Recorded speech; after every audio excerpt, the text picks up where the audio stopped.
Shalom Bapak Ibu yang dikasih oleh Tuhan, kita akan bersama-sama merenungkan firman Tuhan hari ini. Namun sebelumnya mari kita bersama-sama bersatu di dalam doa, mari kita berdoa.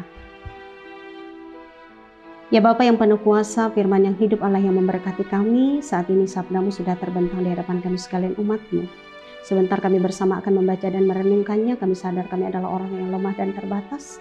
Biarlah Roh Kudus Tuhan berkuasa atas kami, menjamah setiap bagian hati kami agar boleh menerima firman Tuhan dengan baik. Terima kasih Bapa.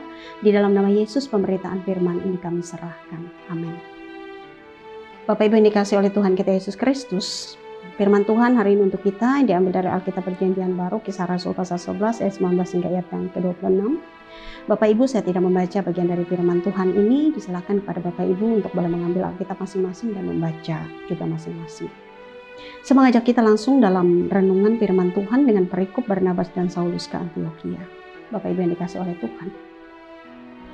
Pada mulanya sebutan Kristen itu adalah sebuah ejekan yang disampaikan oleh orang yang tidak percaya kepada murid-murid Yesus atau kepada orang-orang yang percaya. Itu juga bukan buah dari pikiran orang Yahudi. Karena mereka tidak pernah menyebut orang Kristen. Mereka menyebut orang Kristen itu sebagai orang Nasrani karena Yesus itu berasal dari Nazaret. Sedangkan orang Kristen sendiri menyebut diri mereka sebagai orang-orang percaya atau saudara-saudara seiman atau juga orang-orang kudus.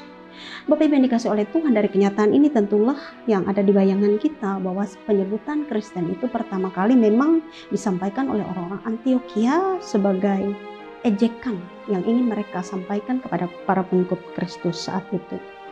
Bapak Ibu yang dikasih dan diberkati oleh Tuhan kita Yesus Kristus, karena pada zaman ketika Stefanus itu dibunuh, ketika terjadi penganiayaan besar terhadap orang-orang Kristen pada abad pertama, kota Antiokhia ini juga menjadi bagian dari tempat untuk mereka melarikan diri, sehingga tersebarlah berita tentang Yesus di sana atau di Antiokhia.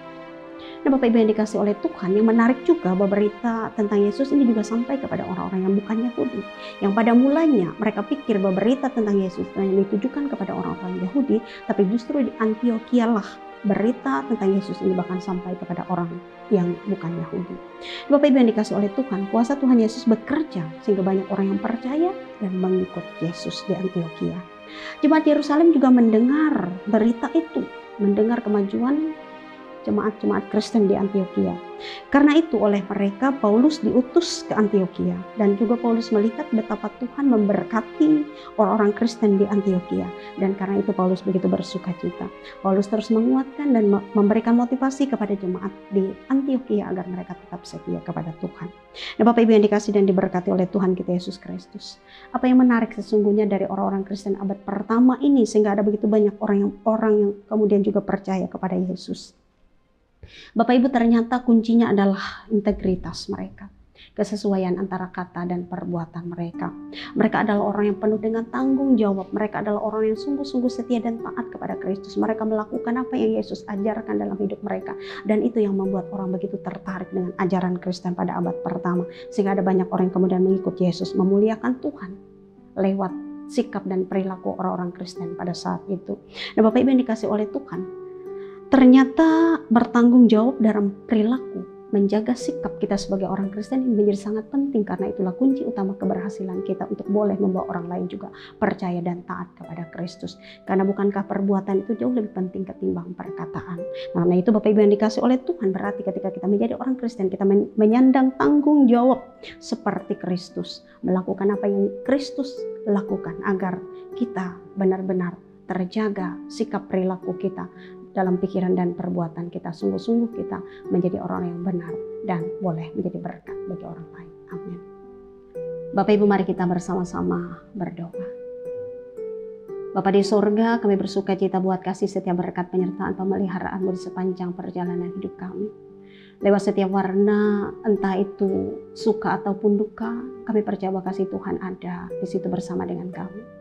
Boleh menghantarkan kami selamat sampai kepada detik saat ini. Kami terus mau menyerahkan seluruh kehidupan kami dalam tangan Tuhan. Kami percaya bahwa kasih dan pertolongan Tuhan akan Tuhan berikan tepat pada waktunya untuk orang-orang yang selalu menaruh pengharapan pada Tuhan. Diberkati seluruh warga jemaat Tuhan dimanapun berada. Diberkati setiap usaha dan kerja kami masing-masing, anak-anak kami dalam masa tumbuh kembang mereka, perjuangan menggapai meraih masa depan. Mereka juga diberkati oleh Tuhan. Kami juga secara khusus mau menyerahkan warga jemaat Tuhan saat ini sedang menjalani isolasi baik di rumah sakit maupun di rumah-rumah mereka karena terinfeksi positif COVID-19. Tuhan menjaga dan menopang mereka agar mereka tetap kuat dan berpengharapan kepada Tuhan, percaya bahwa Tuhan akan buat segala sesuatu indah pada waktu Tuhan. Kami terus mau menyerahkan seluruh kehidupan kami Tuhan. Kami terus mau menyerahkan apa yang kami lakukan dalam hidup kami hanya ke dalam tangan Tuhan. Terima kasih Tuhan, ini doa dan harapan kami yang kami naikkan dalam nama Yesus Tuhan dan Juru Selamat kami. Amin.